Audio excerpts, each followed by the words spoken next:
यूरोपीय भाषा का सबसे प्राचीनतम और पवित्र ग्रंथ है ये। पवित्र ग्रंथ का कहने का सेंस यहाँ पे तो कोई धार्मिक ग्रंथ नहीं है। हिंद यूरोपीय भाषा, इसका क्या मतलब हुआ? हिंदुस्तान और यूरोप के जो लोग आए थे, जो बाहरी लोग थे,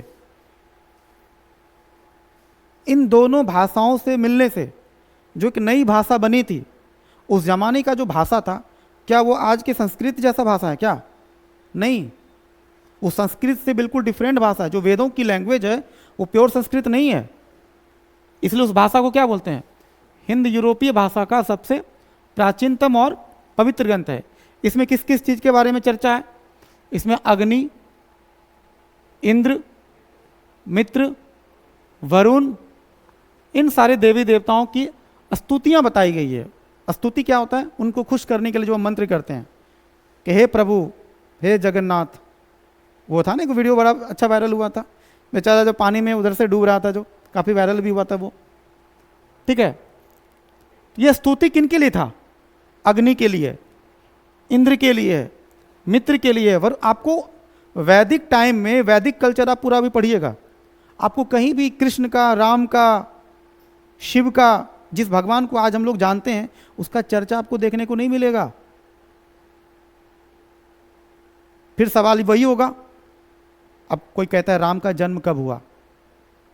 सवाल तो ऐसा है कि जहां पे सवाल है ना, वहीं पे आंसर खत्म हो जाता है। इसका जवाब आज तक किसी के पास नहीं है। कह जरूर देते हैं अलग अलग लोग जो राम के जो फॉलोअर्स हैं, हमें राम के विचारों से सीखने का जरूरत है। राम ये नहीं कहते कि हमें पूजो, राम कोई पूजा पाठ का चीज नहीं है। ये जो रामचरितमानस है, उसमें राम को एक अच्छे कैरेक्टर के रूप में दिखाया गया है कि हमें राम से क्या क्या सीखना चाहिए। वो जो त्याग की जो भावना है, सेक्रीफाइस, ये राम से सीखने की जरूरत है। अगर आप शिव से, भगवान शिव से अगर कुछ सीखना चाहते हैं, वो ये सीख सकते हैं कि एक आदमी जो इतना पावरफुल है, सबसे ज्यादा ताकतवर इंसान, लेकिन उसके बावजूद भी वो आदमी एकदम नॉर्मल तरीके से रहता है। उसको अपने पावर का कोई घमंड नहीं है। और सबसे बड़ी बात है कि शिव के अंदर फॉरगिवनेस है, वो लोगों को माफ करना जानते हैं। और अगर ये चीज आज लोग सीख ले तो शायद जो आपसी रिश्ता जो कई सारे रिलेशन में खराब हो गया, शायद वो ठीक भी हो जाएगा। ये सीखना चाहिए था। सीखने का क्या सीखना था? सीख लिए कुछ और।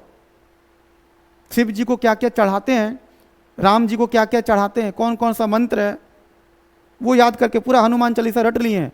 पर हनुमान चालीसा का मंत्र का अर्थ नहीं पता है कि उसका अर्थ क्या होता है। हनुमान चालीसा का कभी आप अर्थ समझिएगा, आपको लगेगा ये तो कुछ और ही कहने का प्रयास कर रहा है। तो कहते हैं कि फॉरगिवनेस हो, चाहे एक पावरफुल आदमी, एक नॉर्मल इंसान की तरह आप कैसे रह सकते हैं, यह आपको धार्मिक ग्रंथ से सीख सकते हैं आप। बाकी चीजों को अगर आप वो बाकी कर्मकांड अगर छोड़ दें तो। अब कहा जाता है कि ये स्तुतियां जो है, जिनकी रचना अनेक ऋषियों और मंत्र सृष्टाओं ने की है, जो मंत्र वगैरह जो लिखे होंगे, इसमें कितना चैप्टर बांटा गया है? ऋग्वेद में 10 मंडल है। 10 मंडल मतलब 10 चैप्टर मान लीजिए।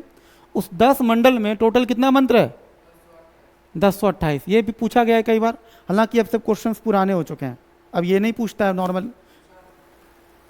रेयर पूछ ले तो पूछ ले। ये सब क्वेश्चन बहुत पहले रेलवे के एग्जाम में खूब पूछता था, ऋग्वेद में कितने मंत्र है। वही तो कह रहे हैं, पूछ ले तो पूछ ले, लेकिन फिर भी जानकारी तो होना चाहिए। उसके बाद जो अगला ग्रंथ है सामवेद, यह गीतों का संग्रह है, म्यूजिक। आज भी जो गीत हम लोग सीखते हैं, सा रे गा मा पा, ये जो संगीत के 7 सुर हैं, उस सुर का जो स्टैब्लिशमेंट है, शुरुआत यहीं से देखने को मिलता है। इसलिए कहते हैं कि हमारा जो इतिहास है वो काफ़ी पुराना है। म्यूज़िक आज से नहीं सीख रहे हैं, म्यूज़िक उस जमाने से लोग सीख रहे हैं। आज से लगभग 2000-3000 साल पहले से लोग गाना गा रहे हैं। यह गीतों का संग्रह है, और इसके अधिकांश गीत जो है वो कहाँ से लिया गया? यहीं से। ऋग्वेद में लिखा हुआ है कि ओम भूर्भुवस्व तत्सवितुर्वरेण्यम। ठीक है, अब उसको गाना कैसे है? लिरिक्स, मतलब म्यूजिक, वो लिरिक्स है और ये क्या है? म्यूजिक है। मान लीजिए जावेद अख्तर ने लिखा है, अब म्यूजिक किसने दिया? प्रीतम ने। देखते हैं ना पुराने वाले जो ये जो गाना वगैरह बनता है कि लिखते कोई और है, नहीं, सिंगर अलग है, म्यूजिक कोई और बनाता है, धुन कोई और तैयार करता है कि गाना कैसे है वो कोई और बताता है, लिखता 3 आदमी मिलकर म्यूजिक तैयार करता है। अब बाकी तो जो इंस्ट्रूमेंट बजाने वाले वो अलग अलग हैं, ठीक है। तो इसके अधिकांश गीत कहाँ से लिए गए हैं? ऋग्वेद से। यजुर्वेद में क्या है? यह यज्ञ संबंधी सूत्रों का संग्रह है। यज्ञ वगैरह में जो मंत्र वगैरह पढ़ना होता है वो सब कहाँ से पता चलता है? यजुर्वेद। और अथर्ववेद में ये जो जादू टोना तंत्र मंत्र ये सब चीज़ कहाँ देखने को मिलता है? अथर्ववेद में मिलता है।